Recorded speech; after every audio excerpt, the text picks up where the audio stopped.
Isekai worlds are calling us once again, and we have a new anime title to check out. So hold on tight as we enter into another world. You take me away to another world.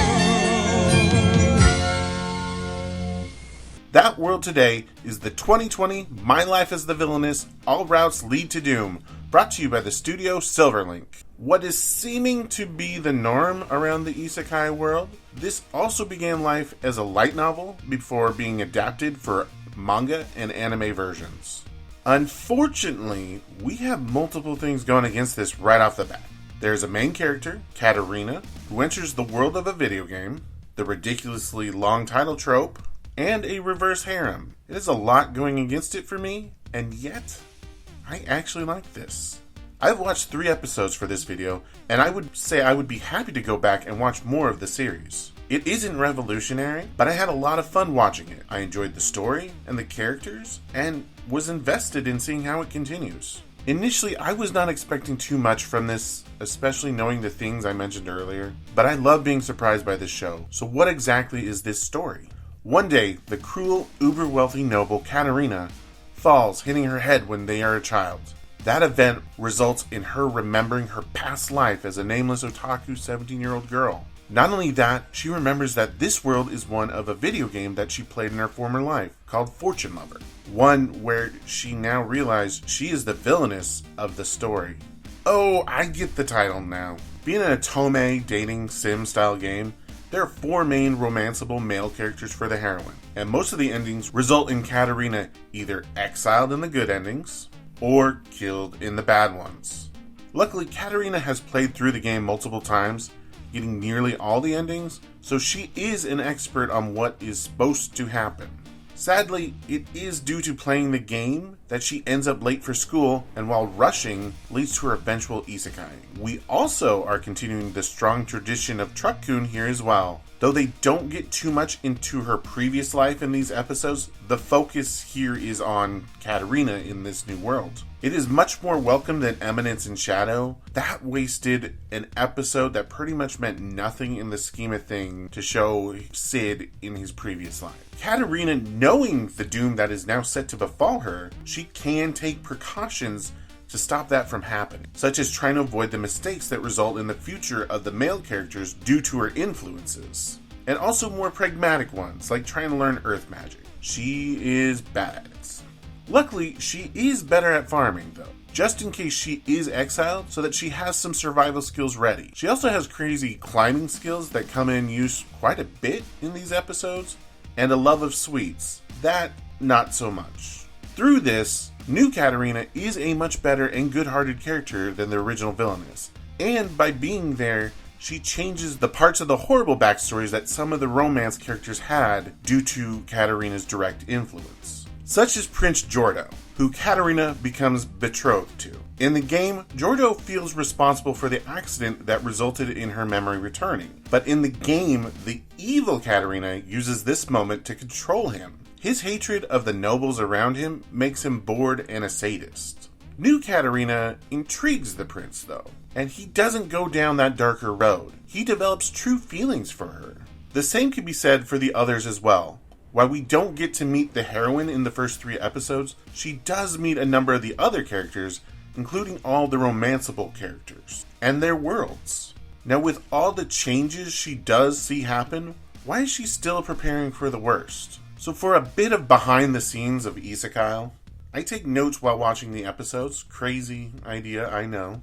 But with this one, I would write down something, and they would answer the question I had in these scenes almost as soon as I finished. It was refreshing compared to the last 2 to get something resolved right away. Another thing I found refreshing about this series is that even though this is a video game world, it isn't video gamified. That would be trope 5, as a lot of isekais give these characters access to menus and stats that are invisible to a normal person. This doesn't do that. Katarina is just living in this world, and only has the knowledge of the story to work off from. She can't see progress or anything like that. She was always on the lookout for her self-described doom flags, so that she can take action. These usually entail her meeting another character from the game, or upcoming canon events that can have lasting effects on the characters. Now, like I said, it isn't perfect. It has a lot of the same pacing issues early Isekai episodes usually have, as we go from 8 years old to 15 in the span of 3 episodes. An adopted brother love interest scenario that is creepy, though becoming the norm in all of media.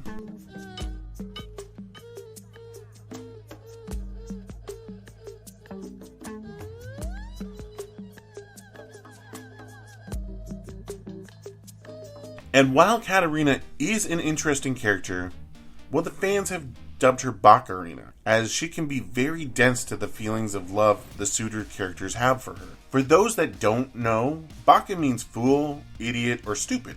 You actually may be hard-pressed to find an anime that doesn't say it at one point or another.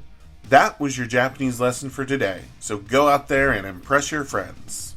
It also isn't just the suitors that fall for her either, as she develops true friendships as well. Mary and Sophia, also possible rivals for the heroine, who in the game world wouldn't normally interact with Katarina, become her support group, and she in turn pushes them beyond the one-dimensional characters that they were originally.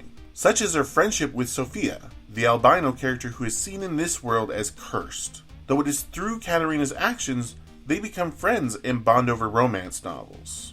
This, of course, leads to the overprotective brother falling for Katarina, as she is the only person to treat her decent outside the family. My Next Life as the Villainess does play with the tropes and trappings of the romance sim world that we would expect, but in a way that if they didn't, the world would feel missing. I can't believe I'm saying this, but this anime can only be an isekai. It is hard to think of a way to so drastically change the character of Katarina like they do here and have the story be interesting without the isekai hook to draw people in. Does this world have enough in it to keep people watching? I don't think so. We are watching due to this character trying to navigate a world not their own, but one that they do have knowledge of. This story is character focused, and why the world doesn't need to be super unique. It is because of the familiarity of a standard fantasy setting, we pretty much understand how it works right away without too much explanation, because we are really here for the interactions. It is also the fact that Katarina isn't perfect that gives the story something to say. Yes, she has knowledge of what can happen, but there lingers this question if she has done enough to prevent her doom, especially as we have yet to meet this heroine and what she will bring to the table. Now, aside from the pacing issues, there isn't much I would change, and even then it would be hard to do so. The only thing I can think of would be to change when she regains the knowledge of her previous life. You can do the return of her memories closer to the events of the game, so that the actions are already in motion by the villainous version of Katarina, and see if this new Katarina can now prevent them from coming to fruition. But that would be nitpicking. It would make a tighter timeline from a pacing standpoint,